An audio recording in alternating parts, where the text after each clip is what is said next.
kining pagtudlo ni Jesus dito sa bungtod, Sermon at the Mount, mao ni siya ang usa sa mga sentro kaayo sa iyang pag-andam sa pagtukod og simbahan nga maoy mahimong agianan sa kaluwasan. Kini manggong bungtod simbolo ni siya sa perfection. Ano bang mura kag musaka ba? Mao sa to ang iyasang transfiguration dito sa niya gihimo sa bungtod, unya ang kanisang pagsulbad sa katungwa nay uwan ang Israel, ang lugar sa Israel. Si Elias misaka po sa bungtod sa Carmel or Carmel. Munang naay mga Carmelites tungod na ni propeta Elias nga didto sa bungtod, didto sila nagkahiusan atong hari nga buot mo patay niya, nga gitagaan mag-ulan. Ngaigsuon mao ni ang simbolo nga ang ato diayng perfection matud pa ni Kristo dili mahitabo kung kutobra ta sa makita nga kalambuan. Kanabang kutobra ta sa makita ba? Pareha sa mga magtutudlo sa balaod o sa mga parisiyo. Makita man na nga magsigi silag simba. Makita nga magsigi silag ampo. Makita nga magsigi silag puasa. Makita nga magsigi silag hatag og tithing or 10% nga aning gasa halad sa simbahan, 10% sa ilang income. Makita man na, mayo man na siya. Dili man na siya ngilad. Pero matud pa ni Jesus, kung kutobra diha ang atong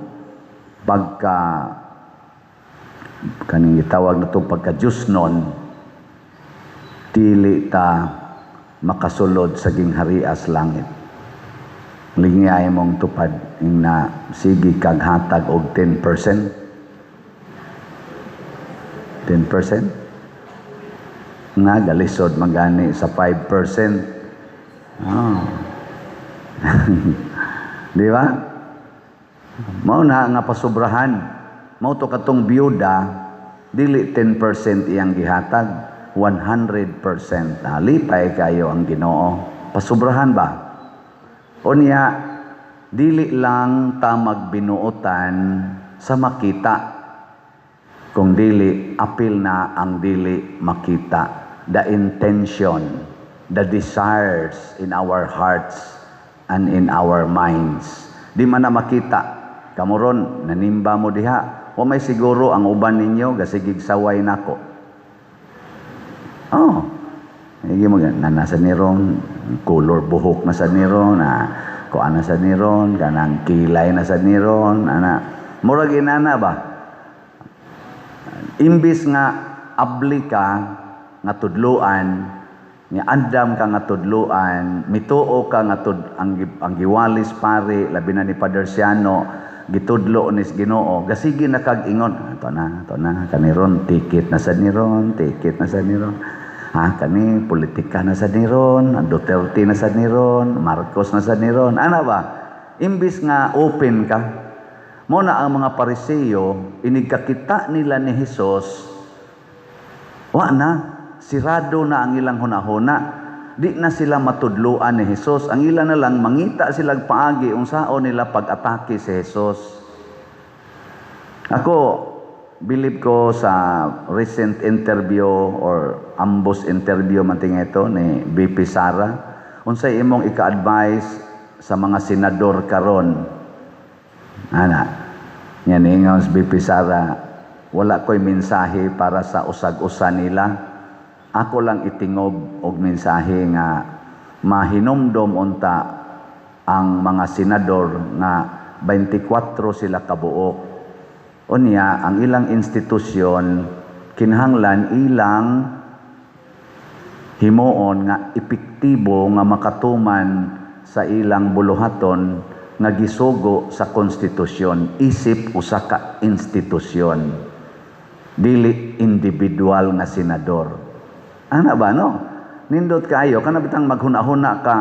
Yes, lain-lain mangitag hunahuna, na ay hunahuna nga antay, na say pro, na ay pro Cayetano, na say anti Cayetano, na say pro Gatchalian, nya anti Gatchalian, pro Soto, anti Soto, pero di unta malimot nga usa sila ka institusyon nga gitawag og independent department sa atong gobyerno nga gitahasan nga mahimong check and balance department sa operasyon sa gobyerno. Kay tulo man na sila ka kanay ganing tawag ko na tog departamento mantingali na sana executive department, the legislative department na ay lower house, upper house, ang senate, nya dayon ang judiciary department, ang mga korte nato. Doon naman na sila'y mandato sa atong konstitusyon. No, nindot kayo nga ang pahinomdom ni BP Sara nga kanang ayaw kalimti nga usara mo ka institusyon. Parehas bandag asawa ba? Ngano man day kamo day bandag asawa, pareha day mo pangandoy, pareha day mo gibati day kanunay. Ha? Pareha? Di oy. Mao bita kinsa dining asawa habi nga wa gyud ka lalis sa iyang bana sugod adtong June 1 hangtod karon taas ang kamot. Kanang wa gyud makalalis ba? Wa ka singhag-singhag or kusmod-kusmod. Oh, natanawa di ba way ni isa? Ngano man naagid na. Naa na oy. Pero nganong naa may mag-celebrate og 50 years, naa may mag-celebrate 25 years, 40 years tungod kay kamaon na silang mudawat sa usag-usa ug mangitag paagi nga ma-preserve ang ilang pamilya, ang ilang institusyon, the smallest unit of society, the family. Manja ka ng Senate, the biggest unit of our government man of our country, the third or one of the three top units of our country, aron mo padagan sa atong kalambuan. Unya o mag-away sila, unya ilag yung i-insist ang ilang personal, di maayo. Pareha ng ribbon, unsa na Senate ribbon, unsa na Blue Ribbon Committee. Unsa may nganong naa man nga committee sa Senate kanang Blue Ribbon Committee. Dili na tungod ni Cayetano, ni Senator Cayetano, di sa tungod ni Senator Gatchalian. Nya karon mag Blue Ribbon hearing sila. Mag Blue Ribbon hearing si Cayetano, mag Blue Ribbon hearing sad ang Gatchalian. Are they acting as one or no more? Og di na sila malangit. Ngano man kay matod pa ni Hesus, palaboy ang kabalaan sa mga Parisiyo. Ang mga Parisiyo gud mga igsoon kusog kayo anang gitawag og biased kana bang i-reject ka kun dili ka sakop nila. Muna ang mga Parisiyo manaway gid na sila sa mga kobrador sa buhis, kanang mga prostitute, di sila mudawat ana, kanang mga sanlahon, ilan ang tawgon og mga noto o grave sinners. Mo-reject sila ba? Di sila magpasagol. Muna kani si Barnabas or Bernabe, nahimo ni siyang apostol ni Kristo kuyog ni San Pablo. Doon na may gitawag og original 12 apostles. Nya doon na say additional apostle nga gipili si Kristo nga mao si San Pablo o uban pa nga gitawag niya apostol para sa mga hintil, para sa mga dili Hudiyo.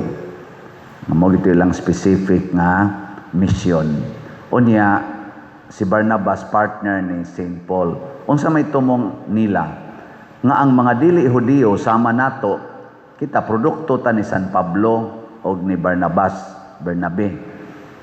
Produkto ta sa ilang paningkamot nga maapil ta sa gitawag og mga followers ni Kristo. disipulo ni Kristo. Pero kung ang mga Pariseo lang mo'y saligan, dili tama apil. Ngano man, sila ragyod.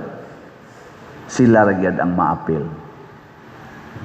Karon, lingay mong tupad. Ing na iapil nimo ang kanhi kabit sa imong bana o sa imong asawa. Gusto mo og naikabit imong asawa or imong bana, maapil nimo dito sa langit? Sugot mo, dili. Kusga. Na, hinaya, tuluraman kabuok. Musugot mo, nga kanang gasigig libak nimo karon, maapil na nimo dito sa langit? Makuyog na nimo, kanang gasigig daot nimo karon? Musugot ka ha, ang mga Marcos, nga makuyog nila ang mga Duterte dito sa langit? Musugot ka ha, ang mga Gatchalian o ang mga Cayetanos group nga magkuyog sila pag-hearing sa Blue Ribbon Committee? Ha? Kanindot unta? No?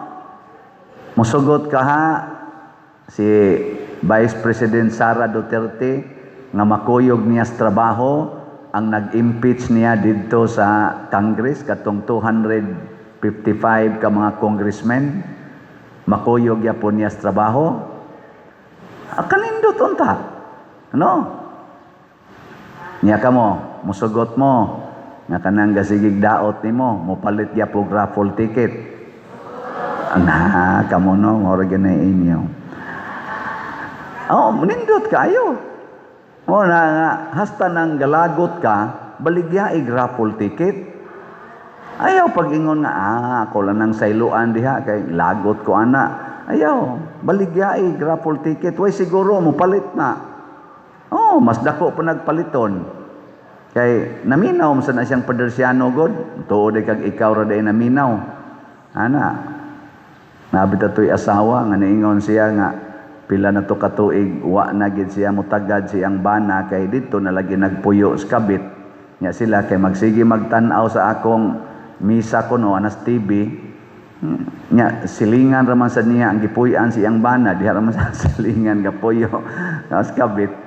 Igagi ko no siyang bana, iya man kuno mamatikdan ang iyang bana mohunong dito sa may bintana kay malantaw ra mang ilang TV.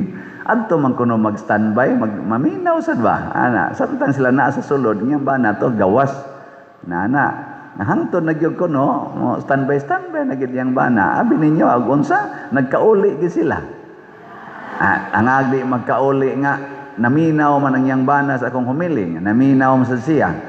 Ang magpabilin silang yawanon nga ang atong gihumili pulos man ay Pangginoo kanang pagpasaylo sa nakasala kapituan kapito nya kanang pagbiya sa sala bahala nagmaghilak ka so katong iyang bana naghilak gito nga nibiya sa kabit kay mas nindot man kuno ng kabit kaysa asawa or sa bana. Nakasuway mo? Wa. Suway di ba? Mas nindot ko no? Ingon sila. Bitan nang excited kay nang bana mo adtos kabit, pero mura na siya maluya basta magatubang na siyang asawa. Pero gipugos gyud sa bana nga mobiya sa kabit para sa kaluwasan niya, kaluwasan sa iyang kabit ug kaluwasan sa iyang pamilya. Mao na siya ang giingon ni Hesus, pasubrahi ang kabalaan sa mga Pariseo. Nganuman, kinahanglan ta nga muantos aron magkahiusa ta. Kanindot unta muantos ang mga grupo sa mga senador nga nahibaw gid sila nga illegal ang ilang desisyon. Kay naaman tay konstitusyon, naaman sa tay Senate rule, kahibaw man kung kahibaw na sila. Kahibaw na sila nga wa na sila magsunod sa Philippine Constitution as mandated nga ilang sundon. Kaso lang ang ila lang yung mga pangandoy para lang sa ilang kaugalingon mo nang nagkagubot sila. Kinsa man nila ang nagsunod gyud sa Philippine Constitution, kanang gasigig gamit sa konstitusyon, kanang kada sulti gasigig ingon nga base sa konstitusyon, kana mo'y atong sundon. Pero dili ganay ka makagamit ana dili ka makahisgot ana, dili sad ka strongly makagamit sa provision, sa to pa, something wrong in you. Ug mauna-on tay i-realize sa ato mga senador, wa na gani ka magsunod sa tinuod nga balaod. Nya klaro na sa imong kasing-kasing, matud pa ni Kristo, pakig-uli na.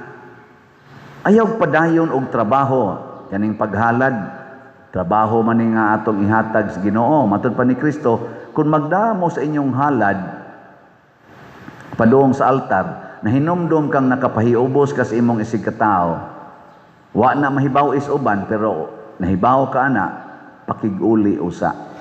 Ayaw lahos og halad, kay nagpakaaron ingnon ka. Kana magong hypocrisy, di gina magsilbis Ginoo, kay ang Ginoo manggod nahibaw sa atong kasing-kasing. Muna iyampo nato ang ato mga senador, kanang naa sa atong gobyerno, President Marcos pananglitan, kanang iya kung usisahon yang kaugalingon, ngano man nga siya'y presidente ros Pilipinas, mulima na katuig ang milabay gikan sa iyang paglingkod, nganong nahugno man ang ekonomiya sa Pilipinas, nganong dako man kayo ang kwartang nawa sa Pilipinas, nganong daghan naman sa kayrong drugas nga nibaha sa Pilipinas, nganong wa na may mga investors ang Pilipinas, wa pag yung mga klarong infrastructures ang Pilipinas. Dili siya magsigig pasangil ngadto kinsalay pasangilan niya, kasagaran ra bang pasangilan mga Duterte side, mutan-aw pud siya sa iyang side, ang iyang mga palibot, iyang igagaw, Martin Romualdez, uban pa diha niya mga cabinet members, iya sang tan-awon. Mag-inangkunay ta sa atong mga sayop, mag-inangkunay ta sa atong mga kakuwangan para sa atong nasod, atong hinumduman nga usara ta ka nasod. Mo bitaw kitang simbahang Katoliko, usarata. Lingay mong tupad. Ing napilay kuwang ni moron para sa atong project. Ang kuwang ba? Ang ato rabang project. Kaning ni ang atong Bell Tower. Dako pa kay nagkuwang. Atong Bell Tower. Sige pa na rog trabaho. Bayad sa tana. Ang atong Adoration Chapel. Kinahanglanon kay na nato. Kana, dako-dako pa sa nagkuwang. Nya labaw na gid ang atong CR nga bag-o, ninduton ra ba na nato kay para komportable kita diha, kay comfort room guna. Nya kana pa dihang atubangan, ninduton sa na nato ang buta pumero, dili na hazard, mahimo na dihang murag attraction og source of blessings. Kay butangan na nato mga ribulto diha sa mga santos, 12 ka apostoles plus pagyod tingali ibutang nato diha si San Pablo. Kay siya masay usas mga ligon nga mga apostol. Kung sa may gusto nyo, ibutang pa nato dias Judas. Judas Iscariote. Nya ang simbol ni Judas na ipisi nga gihigot pa doon. Ayaw lang tingali yan. Kaya basig daghan niya nung musunod. Judas Iscariote, tabangi ko. Sus, igabot sa unahan, magbitay pisi dito. Di lang tingali. Si Matias lang tingali itong ibutang diha. Matias. Mao man to ni Puli ni Judas, si Matias. Ingon ana ba? Nya dako pa sa nagkuwang, labaw sa tanan kaning ato mga bangko, dako pa kay nigkuwang. So daghan patarog kakuwangan. Din alam ta magpasangin lanay nga, tungod ni kuan, tungod ni kuan. Karon trabaho dayon ta. Kapoy kay magsigig pasangin lanay na human na lang upat ka tuig sa atong administrasyon nga bag-o. Why nahimo nga murag nindot ba sa atong paminaw?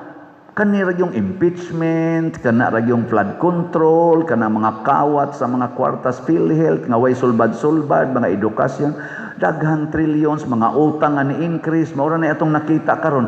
Ato na kang ibalik, unsay kakuwangan na to, na remaining 2 years sa atong presidente, sa iyang administrasyon, nindot nga, ato na lang tingali ning itingob nga maghiusa ta isip mga Pilipinos kay niya pay gubat, niya pay linog, niya paroy bagyong umaabot, daghan maghiusa ta.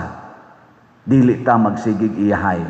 Mga senador, paghiusa na mo maluoy mo sa mga Pilipinos, dagko kay mo mga sweldo, amo ng buhis. Kwarta na sa mga kabus nga mga Pilipinos. Unya inyo lang iaway-away diha. Sige lang mo diha ginukdanay, magsalbahay ang inyong armas, magsigig lockdown sa Senado. Masay kapuslanan ana sa atong giatubang nga krisis karon. Pasubrahi kaha ang inyong kabuutan kaysa mga taong way pagtuos Ginoo. Naot unta og mahimo na nato mokaingon kita sana all. Nya kamo sa dinhi karon. Unsaon ninyo paghimo aron mo mahuman ato mga proyekto? Palit og raffle tickets. Kana gyud number 1. Unsaon pagpalit og raffle tickets? Dinhi sa atong simbahan, pamalit mo, naasa rin daghan, pasalamat ko, daghan na kaing namaligya na to raffle tickets. Gabi, diha na siningon ako, Pader, tagay kong duha ka stab, ako nang ipamaligya. Nako, ayay, og imo nang hot na ko, good as sold na ha? Isa, ay, oh, good as sold ni Pader. Pero mas grabe gitong usa nga akong gibaligyaan. Nako, sir, pilay imo. Isa, unsa man ang imong raffle tickets, Pader? Nako, para ni sa among mga projects, sir, nagmiss ako ba sa ilang kompanya. Ingon din siya, pila man imong ticket, nako, 200 kada ticket niya. Usa ka stab, 120,000. Siya, pila man na ka stabs imong gida, Pader, nako, 20 man ni ka stabs, sir. Siya, sige, ako na lang na. Nako, sir, 20 ka stabs, sir. Ako yung iko, ay, lagi ni, amin na. O para babayran, bayran ba? May tag nakadungog to ron, ana ba? Kana mga inaanaw, hibaw ko nga na, kompanya ko to, di na siya daghang empleyado. Siguro, yatong hangyoon, sige, pamalit kotob sa maka human. Kay ang 20 ka stabs, 100, di pilam na, 2,000. O basig na to si empleyado nga mga 5,000. O di, makapalit. Di, kayo. So kamo mga kompanya, di, tagiyag mga kompanya, pamaligyain ang inyong mga empleyado, panguha mo direct ticket sa atong kani-ganing kuan haron sad mo malangit. Sige lang mo tigom kwarta nya. Baligya lag ticket og dili sad sila kapalit, paliti og tag sa ka ticket ang kada empleyado nimo nya ibonus na pastilag mabunutan ilangan nya mo makadaog sa 500,000 or mabunutan makadaog og 100,000 sa atong second prize, 5 gud na kabuok, no? 100,000 or bisan na lang ang 8 kabuok 50,000 mabunutan ang usa nimo ka empleyado. Di, luwas ang iyang para tuition siyang anak. Ano ba? Ora na ibuhaton untas mga kompanya nga mga Diyos nun. Minaw ba ka sila? Nana. Unya, ikaduha, pwede sad sa atong, unsaon pagpalit pagyod sa atong mga bank accounts, pwede niyo ipanghatag bank accounts, GCash accounts nato, available pa kaayo o kwarta padala. Sundalan ning niya sa atong screen. Nya katapusan, sige mog sunod sa akong YouTube channel kaning Padresiano Ubod. Sige lang ginig sunod, view, like, share, subscribe. Sa sige ninyong share ana, makadungog ni sila sa atong mga wali, ma-influensya pod ni sila basig makatabang sa atong paglapalambo sa atong katilingban o sa atong simbahan. Nya gawas pa ana, sa sige ninyong view, like og share, mga 15 to 30 minutes kada adlaw, doon na po na income ang ihatag ang YouTube nato nga magamit sad nato din sa atong parokya tabang gihapon.